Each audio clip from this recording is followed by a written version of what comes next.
Ito siguro ang pinakamalaking surprise dun sa mga ibang critics, especially of Marcos Jr. Marami nagsabi na Marcos Jr. will be another Duterte, right? He'll be super friendly to China and he'll continue the kind of anti-Western policies because of course may mga kaso mga Marcoses, di ba, dun sa US courts, may bitter history, but none of that is happening, right? It's the opposite that is happening. Of course, Marcos Jr. officially, verbally, diplomatically, maganda yung mga sinasabi niya to China, right? But in terms of actual decisions, when it comes to US, totally different siya, 180 degrees.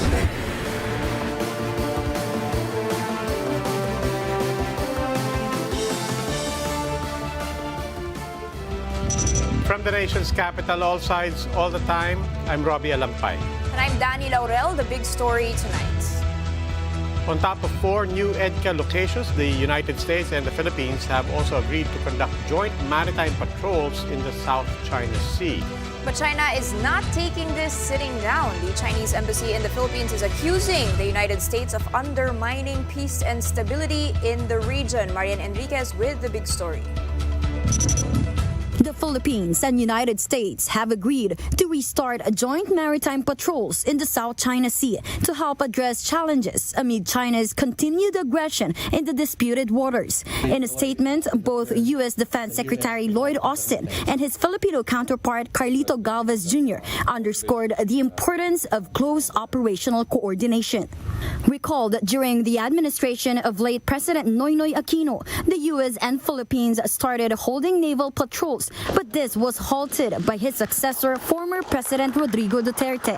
For political scientist Richard Hidarian, the Philippines' agreement to add 4 more bases under the Enhanced Defense Cooperation Agreement, or EDCA, just weeks after President Bongbong Marcos's state visit to China, just shows that Marcos's foreign policy is totally different compared with Duterte's. Ito siguro ang pinakamalaking surprise dun sa mga ibang critics, especially of Marcos Jr. Marami nagsabi na Marcos Jr. will be another Duterte, right? He'll be super friendly to China and he'll continue the kind of anti-Western policies. But none of that is happening, right? It's the opposite that is happening. Totally different siya, 180 degrees. But does this mean that Marcos will now lean more on United States than China? Marcos earlier said in his trip in Davos, Switzerland, that as much as possible, he doesn't want to choose between America and China. He diplomatically wants to engage China, pero pagdating sa security cooperation, para kay President Marcos Jr., it looks like US is the present, the past, and the future.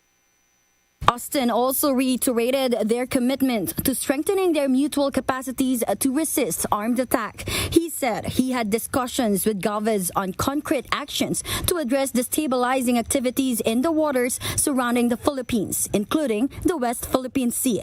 This did not sit well with China. In a statement, the Chinese embassy in the Philippines said Austin is pushing for the U.S. anti-China agenda. It added that such moves undermine peace and stability in the region. China hopes that the Philippine side, quote, stays vigilant and resists from being taken advantage of. Hidarian believes that Marcos' administration is still trying to balance its relationship with the two global superpowers. Mukhang siguro napansin ni Pangulong Marcos Jr. na mahirapan talagang Pilipinas sa pagdating sa West Philippine Sea disputes. Napakalapit natin sa Taiwan. So inevitably ma-involve tayo, madamay tayo dyan. If God forbid it comes down to a war, no, or any kind of major conflict.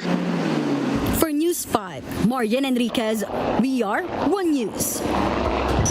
Now joining us for a discussion on China's reaction on the expansion of the U.S.'s military presence in the Philippines, we have with us on the show security analyst Chester Cabalza. Good evening, sir. He is, of course, the founder and president of think tank International Development and Security Cooperation. Welcome to The Big Story. Sir, China believes that this move only escalates the tension that's already present in the region. How provocative po is EDCA's expansion, and are you seeing China perhaps becoming more aggressive? Well, China should respect our choices and strategic options because basically it redounds to the national interest of the Philippines. We have to consider that the 4 additional EDCA sites, particularly in northern frontier of the country, this is the least protected area in our camps or bases. And the Philippines is the weakest link in the first island chain that belongs to Japan, Taiwan, and the Philippines. In other words, we need a partner in order for us to secure our maritime claims and territories, particularly those in the northern part of the Philippines. Now, although if you try to consider it, especially now that there is an announcement that there will be a joint maritime patrol, this is a big step towards the operationalization of our alliance with the United States. It has to be tested, it has to be simulated, and China should consider this as a manifestation of our alliance with the United States. Nevertheless, of course, China will have a negative perception. They think that this is a part of their Philippines' containment to their interests. But nonetheless, we have to consider also some contingency measures because we have national interests in the northern frontier, particularly in Taiwan Strait, because of our overseas Filipino workers there, and it's very close to our territory in the northern part of the country. Sir, what exactly are the security risks that we need to consider right now should we hold these joint maritime patrols? We have to take a risk because if we are just playing safe here, then what would be the intent of our engagements with the United States? Of course, naturally, there are costs and benefits here. Let's look at the benefits first. One, of course, is the interoperability. We have to consider that one of the reasons that why we agreed to the setting up of the additional EDCA sites in northern Philippines, particularly in Zambales and of course in Palawan facing the West Philippine Sea, is to secure some of our territorial claims there. And of course, the plausible forcible retake of Taiwan, which we consider as one of the red flags that we may see in the future. This is to alert and to prepare ourselves in case of shooting wars, because these are plausible scenarios. And secondly, we also have we welcome these security and economic investments coming from the United States. So those are the benefits. Now, what could be the repercussions? Because definitely China is watching, and they know that these may also affect their national and security and regional security. One is that we might see some during the Pearl Harbor, during the Second World War, when after Japan attacked the Pearl Harbor in the United States, they also attacked Manila. That could also happen if in case China would attack Taiwan, then immediately the Philippines could also be attacked because of our alliance with the United States. But Mr. Cabalsa, you did talk about contingency. You said essentially that we have to be braced for the repercussions here. What exactly are we bracing for? What forms will attack or aggression from Beijing look like? We were talking about this on the Chiefs last night. It's not necessarily traditional warfare. On which fronts are we looking? And in what forms might this come? Whether it's economic, technological, cyber? Okay, these are some of the circumstances and examples where we could see some grip coming from China.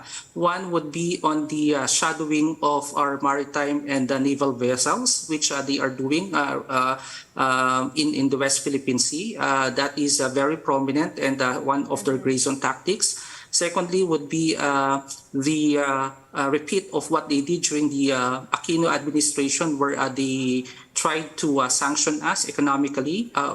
Perhaps if this happens, then technically that means that China is not happy with us. And I think there would be more prominent cyber espionage that can occur in their country, knowing that, of course, China is a cyber power in the world. And these are some of the manifestations that their actuations can be felt by the Philippines.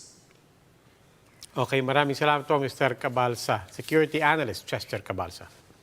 Thank you very much.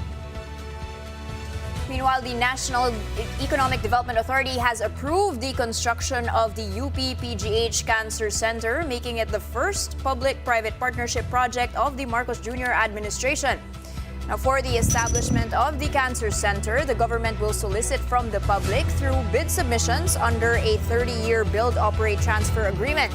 The 6 billion peso facility will cater to both charity and private patients. Neda Chief Arsenio Balisacan says it will have a 300-bed capacity, making it one of the biggest cancer centers in Asia once completed. The project will upgrade existing PGH capacity of 300 beds plus outpatient care to be integrated in a new dedicated cancer hospital that will modernize UP-PGH's health infrastructure and demonstrate how the country's public health services can be at par with private care in terms of medical quality and support services. Now, the UP-PGH Cancer Center is just one of a first 7 impact projects approved by Neda as part of the Marcos administration's push for more infrastructure and public-private partnerships. Mobile journalist Pamela Vasquez gives us a front seat to this story.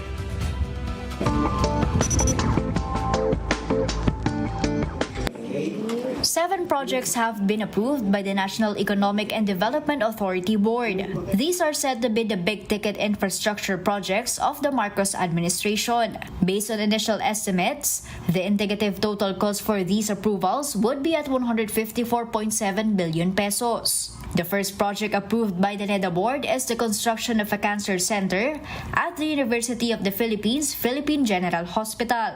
This will be the first public-private partnership project under the leadership of President Bongbong Marcos. Aside from that, the Neda board also approved the additional 7.6 million peso budget for the rehabilitation of MRT-3. When asked if there's a possibility of a fare increase after the rehabilitation, Secretary Arsenio Balisacan had this to say. The public consideration, the public interest consideration is always high in the agenda of the government. So, hindi mangyayari yan. The Neda board likewise granted for the use of the 2.1 billion peso loan from the Japan International Cooperation Agency or JICA. This is for the proper air traffic management in the country following the recent technical glitch in our airports. The construction of a new Dumaguete Airport under the DOTR has also been given the green light. The same goes for the Mindanao Inclusive Agriculture Development Project of the DA and the Integrated Flood Resilience and Adaptation Project of the DPWH. Lastly, the Neda board confirmed the ICC approval of DOTR's request for changes in scope, increase in cost, and extension of the implementation period for the Metro Davao Public Transport Modernization Project. Mobile journalist Pamela Vasquez, We Are One News. Police are confirming an explosion in a mall in Candelaria, Quezon earlier today. According to initial reports, an LPG tank went off in one of the fast food chains inside the mall. At least 5 kitchen crew members sustained second-degree burns from the explosion. There were no customers hurt. That's according to authorities. For now, we're still trying to get more details on this matter. Stay tuned here on One News for updates on this developing story.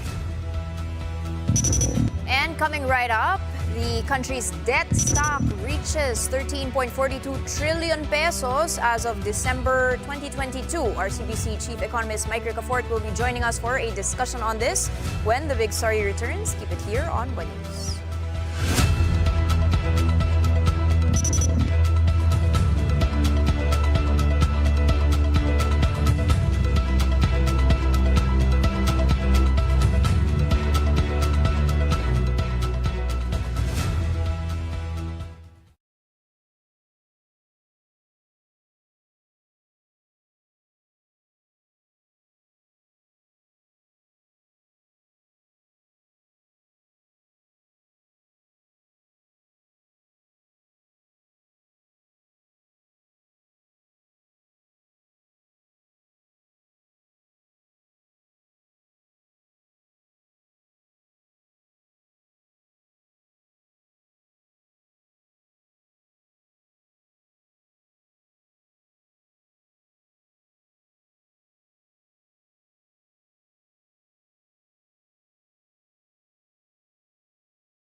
watching the big story here on One News.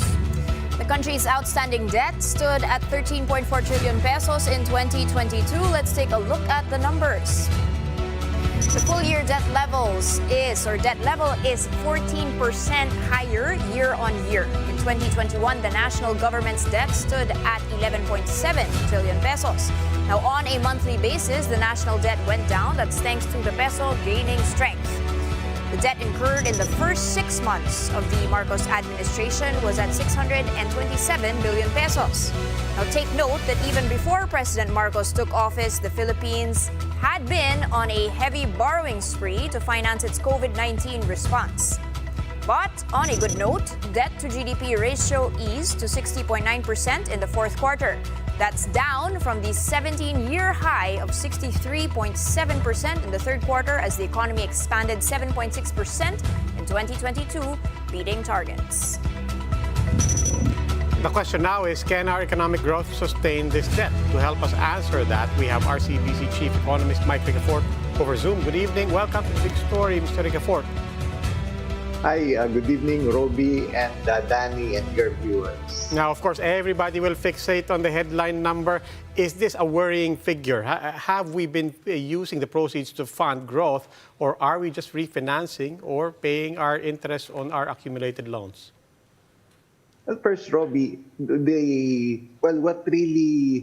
pleasant surprise that came out yesterday was the debt to GDP ratio. So it was even below the program of 61.8% for the year. It's at 60.9%. That's the lowest in about a year. And it came just a quarter ago. It was at a 17-year high of 63.7%. So, well, because internationally, this is the convention or the standard to measure the country's debt relative or as a percent of GDP, because the international threshold is 60%, though it's still above 60% of GDP, meaning, why is that important, the international threshold? Well, there's still that urgency to bring it down to below that 60% mark, enable to sustain the relatively favorable credit ratings of the country, which are now ranging between 1 to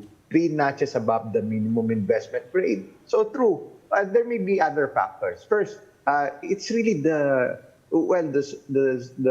large increase in the economy, maybe, but that was partly due to the lower base effects. But we have seen economic growth at 7.6%, and that expanded effectively the base of the economy. That's why the percentage of the outstanding national debt suddenly declined. So that's number one. We have seen that cutting across 3 previous administrations with different economic themes. So that's one of the key factors going forward that will really help bring down the debt to GDP ratio. And of course, it's the reopening narrative of the economy, because it has been proven during the lockdown. It's very costly. In fact, in 2020 and 2021, the net increase in the debt of the country was 2 trillion per year. That's about 10% of GDP. So it only goes to show, because the lockdowns had effectively reduced the government's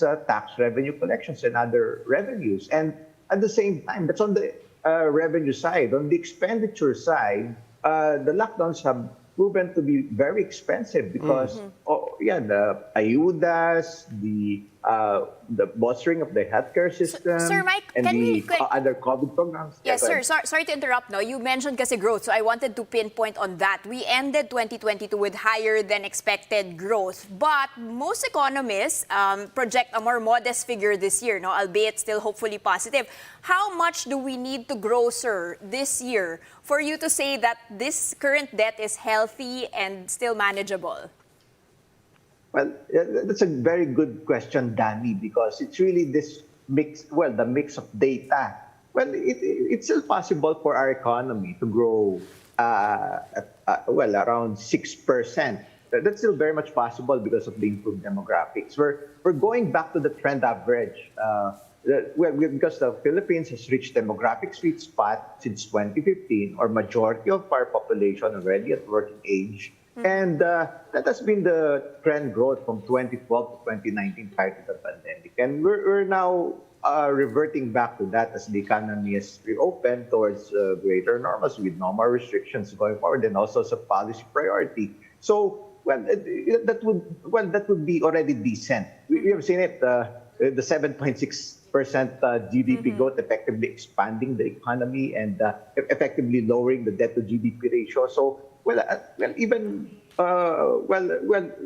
forecast of 6% growth would be, that would still be, that would help bring down the ratio further below 60% into the 50% level. So, of course, it would take a while. And it needs, of course, fiscal reform measures, intensified tax collection, new taxes, higher tax rates. And, of course, this would be timed, especially if inflation is already better managed. Because higher taxes and new taxes would definitely add to inflation. We have seen that during the trade law, but now, that's, and of course, on the expenditure side, more disciplined spending, and of course, it's really more rationalized infrastructure projects, especially those needed, the cost-benefit analysis of which, because those are investments.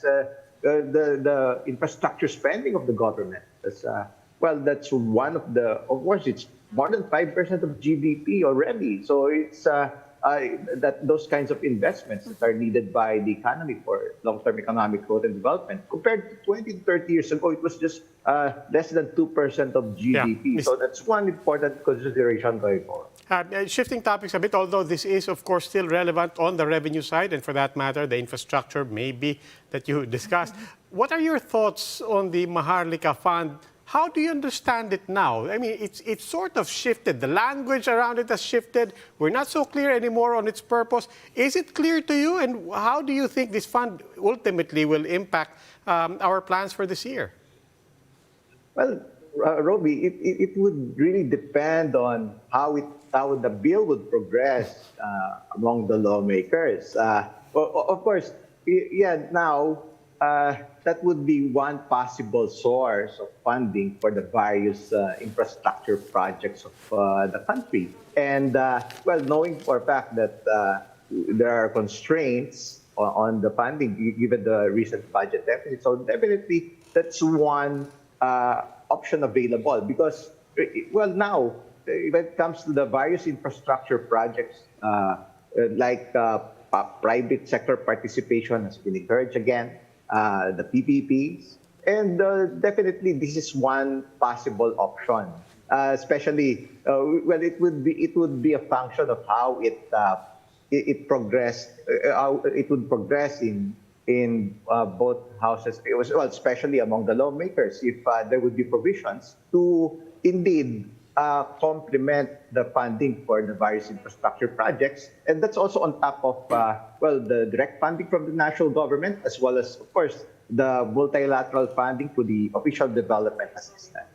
Okay, Mr. Ricafort, maraming salamat po. RCBC economist Mike Ricafort. The Supreme Court has disbarred Attorney Berteni Causing, the spokesperson of the Mabasa family, for posting case-sensitive material on social media back in 2019. According to the Supreme Court decision, Causing violated the lawyer's oath and the Code of Professional Responsibility when he deliberately posted on Facebook a draft plunder complaint against some government officials. The High Court likewise noted that this is not the first time that Causing violated attorney-client privilege. Causing had faced a one-year suspension after posting a confidential petition on social media. The Supreme Court has since reminded lawyers to be more prudent of what they post online. Meanwhile, Causing says he will be appealing his disbarment. And we'll have more stories after the break. Keep it here on One News.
are still watching The Big Story here on One News.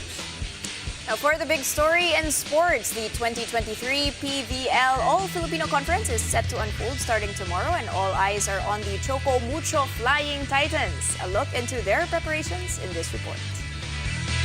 With a new coach and a new system in place, will things be different this time around for Choco Mucho? The Flying Titans are hoping to turn things around and finally get their first ever podium finish this upcoming All-Filipino Conference. While the team did lose Pauline Gaston, Choco Mucho was able to snap up the services of a champion head coach. Now calling the shots is Dante Alinsunurin, who had great success with the NU Bulldogs, bringing home titles both in collegiate tournaments and commercial leagues.